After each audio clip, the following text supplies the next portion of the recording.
Hi everyone, Mr. Jordan here. I've got my two friends Seb and Henry with me. You should go grab your cuddly toys too because I'm going to read you a story. It's a very, very special story because it's one that I've written just for you guys. And I'm hopefully going to have some help from some friends reading it too. So snuggle up, get your cuddly toys, and I hope you enjoy. The story is called Another Spy Story, The Fever.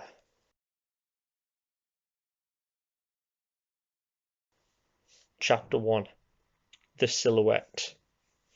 As the crimson-red sun sank slowly into the horizon, a lone silhouette sat dishevelled and broken. Songbirds sang their good-night songs as they'd settled themselves down for the night. A westerly breeze whipped dust from the dirt path into the cold dusk air, and the street lamps began to burst into life for their long night ahead. The shadowy silhouette was hunched on the park bench on top of the hill, overlooking the city. In his hands were two things: a bouquet of slightly battered flowers, individual petals, one by one losing their grip and floating down to the floor, and a crumpled, rather old-looking, unopened letter. The silhouette sat up and sighed deeply.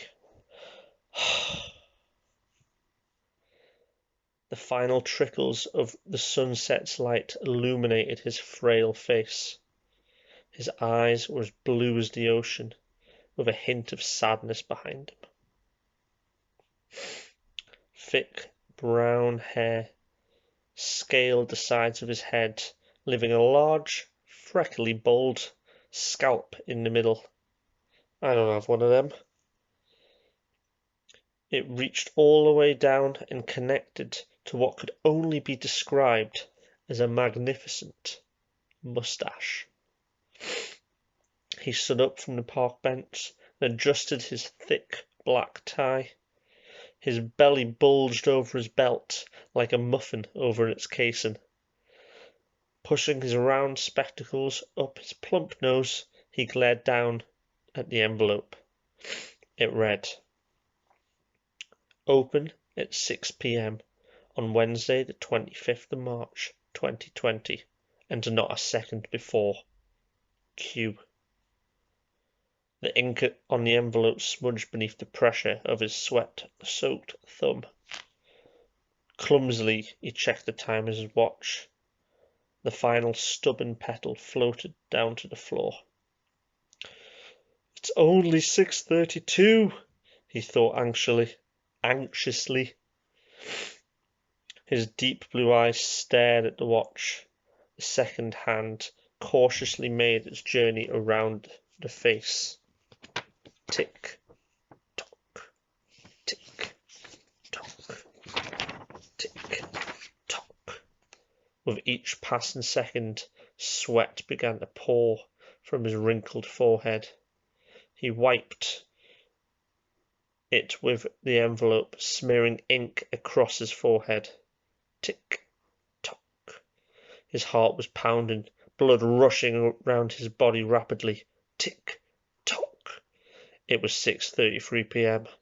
The man scrambled to open the letter, ripping off the envelope. The letter read, "It's time." Oh, that sounds exciting.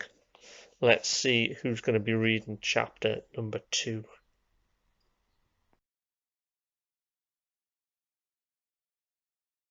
Chapter 2. So it begins.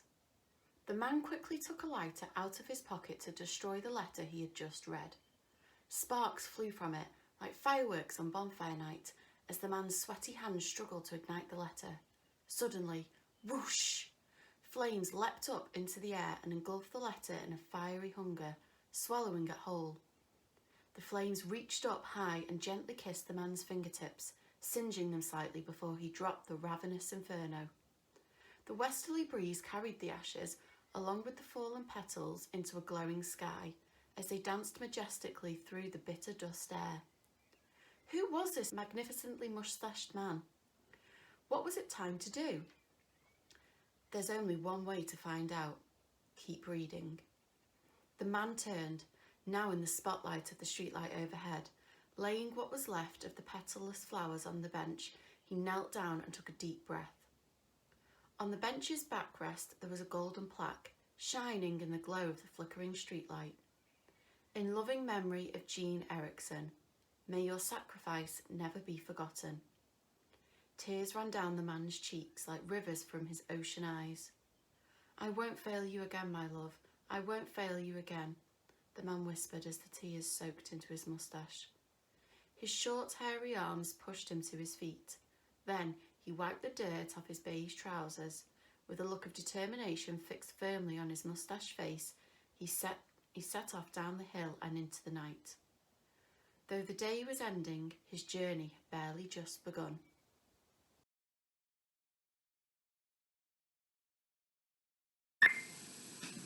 Chapter 3. Jean Erickson. Ever since she'd been born, Jean had been one to watch. She finished primary school at age 7, high school at 11, and she finished her degree in electrical engineering at the tender age of 15. Yes, you're right in assuming that Jean was very intelligent. However, she was also as fit as a fiddle. There was not a single sports day that she hadn't won, even if all of her opponents were almost twice her age. She had short, brown, curly hair and misty grey eyes that would perplex anyone who glared into them. It was as if they held millions of answers to questions no one had even thought to ask yet.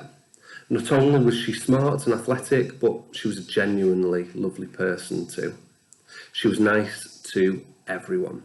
She fed the homeless on weekends, built schools in Africa, and dedicated her life to making the world a better place. That's when she was recruited. At age 25, Jean was working on a new car engine that ran solely on waste. Banana peels, yoghurt pots, poo, wee, toilet paper, you name it. This engine could turn it into clean, renewable energy. One day, Jean received a letter in a jet black envelope. She opened the letter curiously. Inside was a jet black piece of paper. Written in beautiful gold letters, it said, "Dear Jean Erickson, I love your work. Meet me at Jet Cafe at 7 p.m. sharp, not a second before. Q." What a curious letter, she thought quizzically. It doesn't even have a stamp. She knew that whoever had delivered the letter must have been in a lab. But who was it? Who was Q? She had to find out. However, she also knew that this could be a trap. It's never a good idea to meet strangers alone. So, she thought of a plan. First, she asked her good friend Heinz to come with her, make sure she was safe. Heinz was a short, slim man with thick brown hair and round glasses that never stayed on his face very successfully. Heinz wasn't his real name, in case you're wondering. Whilst he was at university, he was given it as a nickname because he loved Heinz baked beans. In fact, he loved everything Heinz. For breakfast, he used to have a tin of cold baked beans and a hot cup of tomato ketchup mixed with salad. Second, Jean went to the cafe early. She secretly set up a few remote control cameras so that if anything fishy happened, it would all be recorded. She was all set to meet the mysterious Q. At 7 p.m. sharp, Jean entered the cafe. She wore a neon orange jumper that was so bright the cafe owner had to dim the lights. There was no way someone could kidnap her while she was wearing that. As soon as the door had shut behind her, a smooth, raspy voice spoke from behind a newspaper. "Is your friend coming in too?" it asked, with an air of arrogance. "Are you talking to me?" Jean replied, startled, gesturing to herself. "Of course I am, Jean. Now tell your friend Heinz to get himself inside. He's doing a terrible job of hiding himself. He looks like a fool." A perplexed look ran across Jean's face as she signalled for Heinz to come in. His thick, brown hair appeared from behind a bin, and he scampered into the cafe. "I disabled your cameras an hour ago," the voice said smugly from behind the newspaper. "I thought I said not a second before." "Well," Jean said, clearing her throat, I don't know who you are or what you want. I wanted to make sure it was safe. Both shaking like they were stood in a freezer, Jean and Heinz tried to make themselves look confident and brave. Let me introduce myself then, the voice said, finally lowering his newspaper. My name is Q, and I want to offer you a job.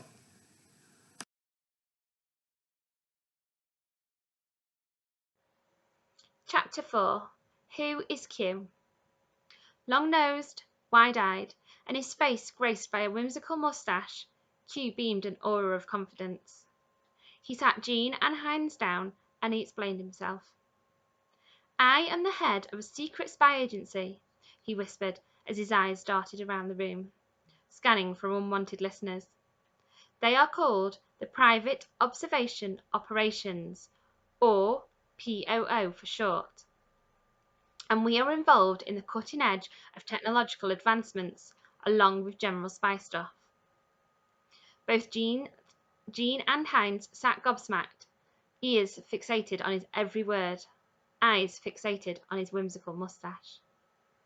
That's why we want you, Q continued, gesturing to both of them.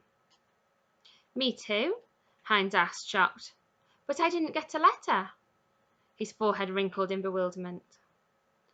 We're a spy agency. We knew Jean wouldn't come without you, Q reassured them both. Heinz looked at Jean lovingly, but his eyes were still fixated on Q. I want you to come to work for us, Q stated, staring intensely at them both. Together we can do incredible things. Together we can make the world a better place. As these words left his stern mouth, Q reached out and gently touched Jean's soft hands. She felt a tingle travel down her spine, and her cheeks began to turn brighter than that of her jumper. We're in, she declared, without a second to waste. Both of us, isn't that right, Heinz? In shock, and not wanting to disappoint Jean, the words, yes, 100% yes, tumbled out of his mouth. Q smiled, and his brilliant teeth sparkled in the dim-lit cafe. Fantastic! I can't wait to spend more time together, he said, directing his gaze to Jean. She felt herself sink into her chair, and Heinz's eyes rolled back into his head. Years passed, and what amazing years they were. Jean and Heinz made such a great team. Using their combined talents, they created some amazing things. Obviously, they finished the car engine that ran on waste, a special powder that would transform sand into drinking water, long-lasting food that wouldn't go off for years, even if it was left out in the sun, high-speed cars that could travel a mile every 5 seconds, and a hot dog which would grow back whenever you took a bite. They really were changing the world. Unfortunately, they never got to see it. They worked so hard in their lab that they never left, taking naps underneath desks or across chairs. Nevertheless, they loved their job, and they knew they were making a difference. So guys, that's the end of part 1. We've got 2 more parts left, so that's 8 more chapters. Hope you enjoyed it so far, and hopefully the rest of the story will be up soon. Bye.